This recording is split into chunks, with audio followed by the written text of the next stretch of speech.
嘿，大家伙早喽！8月19号星期六，昨天几乎是休息了。昨天早晨热身了一个2公里，今天也是热身跑。今天下午是神户的马拉松接力，所以今天早上起来就轻松跑个4公里的样子，可能最多4公里吧。比赛是今天下午4点开始，日本时间啊。3点在场地集合。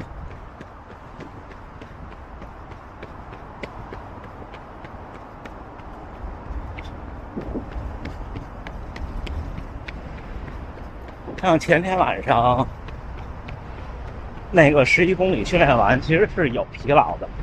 要比6公里或者5公里那种强度课疲劳感要多很多的，因为距离不一样。所以我老说速度耐力的话，8到16公里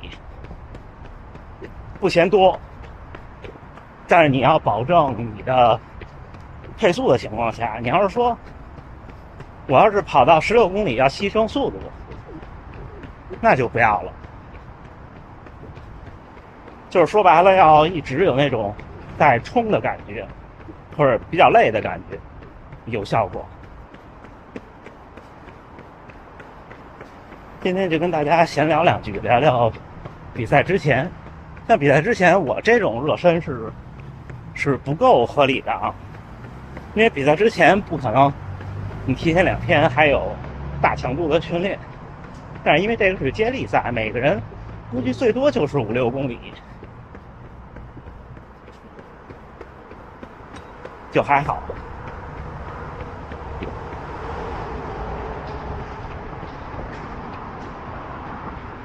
赛前热身要注意什么呢？其实赛前热身从赛前的2、3天或者3、4天就开始了，就最后半周你要减量，最后1周就要减量，减到很多。最后1周基本上减到你正常训练量的30%，强度也跟着减。之后，比方说像周日比赛，因为大部分比赛都是周日嘛，对吧？周日比赛，在周6的早晨做一个3公里左右的热身，之后呢，冲刺几组100-200米。就是很努力的冲刺3到5组就足够了，找一找感觉。因为你这1周的降强度跟降量，你可能已经不适应那个速度感了。我今天早上起来的热身主要就是恢复昨天没有跑步的身体状态，也就是这样。正常比赛的话，您就听我的建议，周6做一次这样专项的热身。如果周日比赛，周4、周5都是以低强度慢跑为主。像我现在的能力和成绩，如果是一场全程马拉松，那周4、周5我的训练量应该在7到12公里。之前的几次比赛都是，就国内的比赛啊，都是12公里。像去波士顿这种，那就很少了，因为你不是那个状态，时差呀。如果有时差这种跨国比赛怎么办呢？你再减半，安全完赛是第一位的。像从日本飞到波士顿有10几个小时时差这种，你是不可能出好成绩的，因为那人都是生物，你在1周之内，你别说你不可能提早1周到吧，对吧？人在几天之内把时差调过来这个事儿，那不现实。所以如果在家门口要拼成绩的比赛，周4、周5就是7到12公里，周3可以休息1天，周1、周2呢，你不能说像以前一样，但是可以是以前的70%，但是一定就不要跑强度了。你可以把你的速度感压到周4，或者周六。周四的时候可以冲2组100-200米，周六也是，一定不要冲太长，因为有时候你不觉得累，但是跑完以后觉得第二天就觉得累了。好些疲劳都是积少成多的。行，一会儿聊啊，我举着这也挺累的。像大家看我在城市街道里，那你如果没有100米、200米这种条件，比方我就看前面那个大路口，然后我们加速跑一点，看看速度感。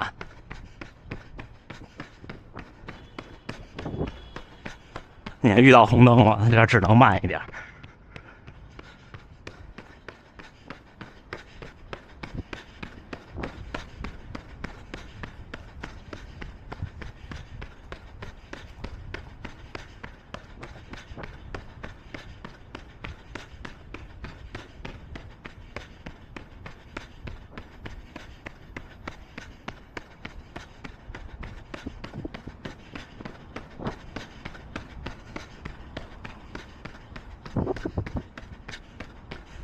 你看又到红灯了，我这儿就拐个弯，这很随意。就根本的目的就是大家说，不管是热身也好，拉伸也好，还是什么也好，知道根本的目的就行了。就像那天小伙伴问我冷身跑的事儿，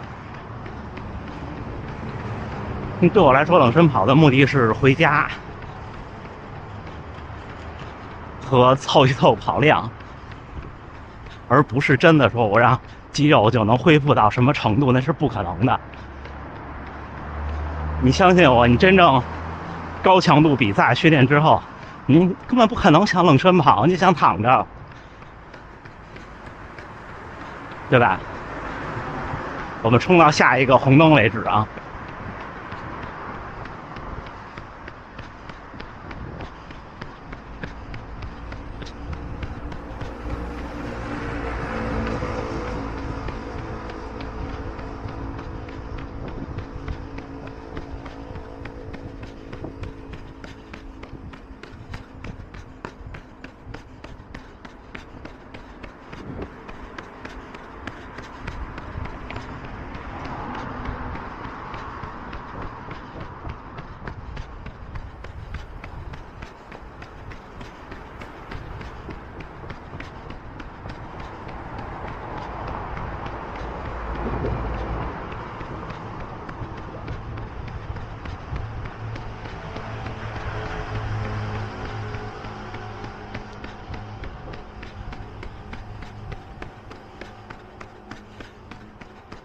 好，差不多，你看距离也差不多，速度也差不多。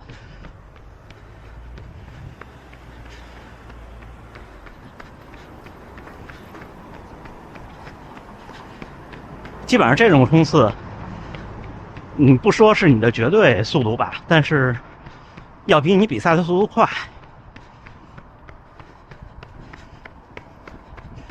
我说的是全程马拉松了。像我下午这种，今天看怎么安排，还不知道怎么安排呢。应该是不会一个人连续跑5公里，有可能是一个人跑2次。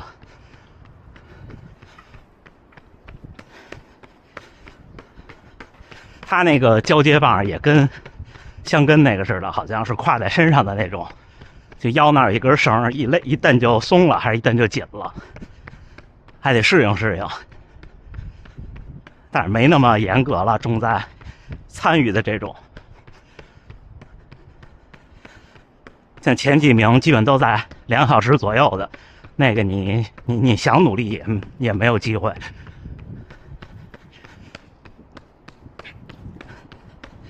像这种就是赛前的冲刺这种，一定要注意安全。注意什么安全呢？就是第一组开始的时候，一定不要猛地使劲去蹬地。第一组加速靠步频，然后过程中呢，你看我路过红绿灯，虽然这么早，如果是红灯的，我肯定是要慢下来；绿灯的我也得看一眼，尽量跑直线，别转弯这种直角弯。你直角一转撞上一人，你一急停，受伤是怎么带来的呢？大多数时候是启动和急停的时候。虽然说正常跑的时候也会有不期而遇的受伤吧，但是你肯定是相对的那两种来说是少的。急停要比启动还危险，而且有的时候你觉得没有使劲的启动，其实你使劲了。我有一次受伤就是起跑，还是慢跑的起跑，跑了200米，突然臀部肌肉就拉伤了。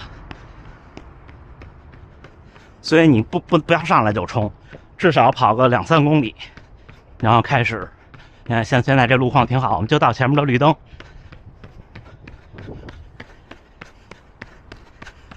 你看第3组就跟前2组感觉不一样了，就会稍微的，就是流畅一些。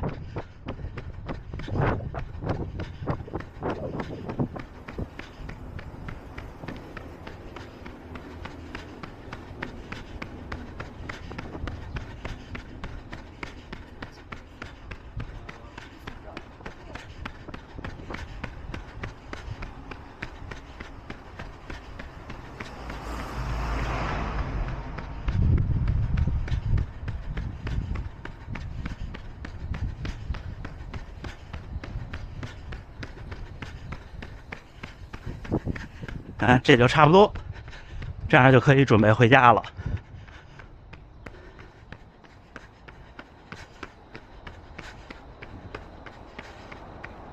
找一找这个速度的感觉，然后，比方说我看我刚才冲到了3分30多。马拉松比赛呢，如果我真的有一天能破240，那就是3分43到3分45。如果是想 PB， 那就是3分53。那都在这个比这要慢嘛。我这没有什么科学依据，就是第一根据经验，第二根据我个人心理的喜好。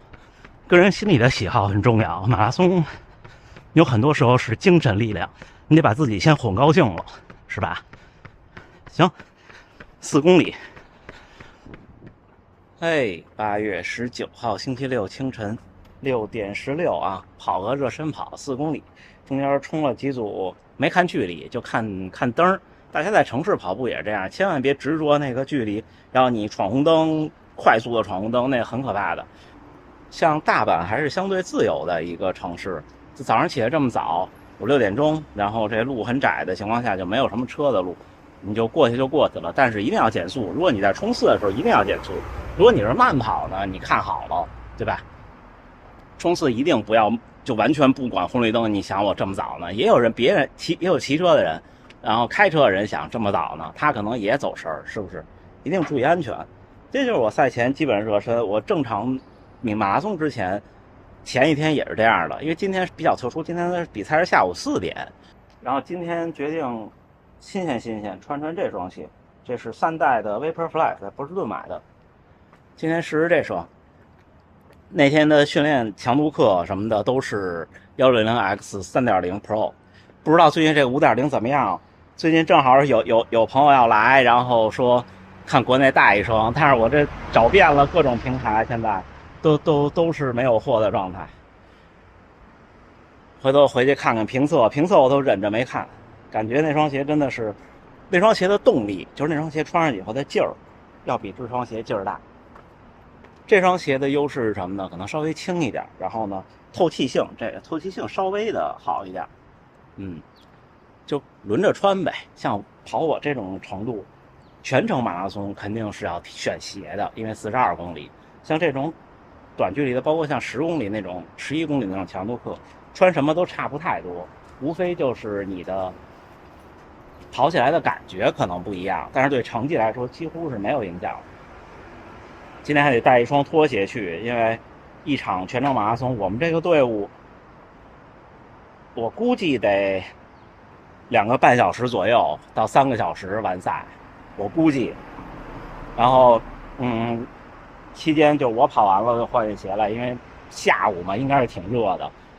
现在这儿还，你看我这4公里，看是不是？行吧，那不跟大家多说了，回家做早饭。今天我起得早，然后祝大家能努力生活，健康平安。夏训不容易，但是眼看着夏天就要过去了，是吧？炎热的时候也快要过去了，秋天准备比赛，大家看看各种比赛已经公布时间的，选1到2场，然后报名。我已经报了东京的抽签，明年的，大家有兴趣的也可以报。这个抽签几率可能不到10%，但是看运气呗，是不是？那行，那就这么着。这次这几天没有来得及回评论，然后咱们下个周期补上。明天应该会发今天比赛的视频，如果拍的顺利的话。如果拍的不顺利的话，就再说，好吗？因为毕竟是第一次，是个团体赛，还是以比赛为重，大家见谅啊。那就这么着，咱们加油干！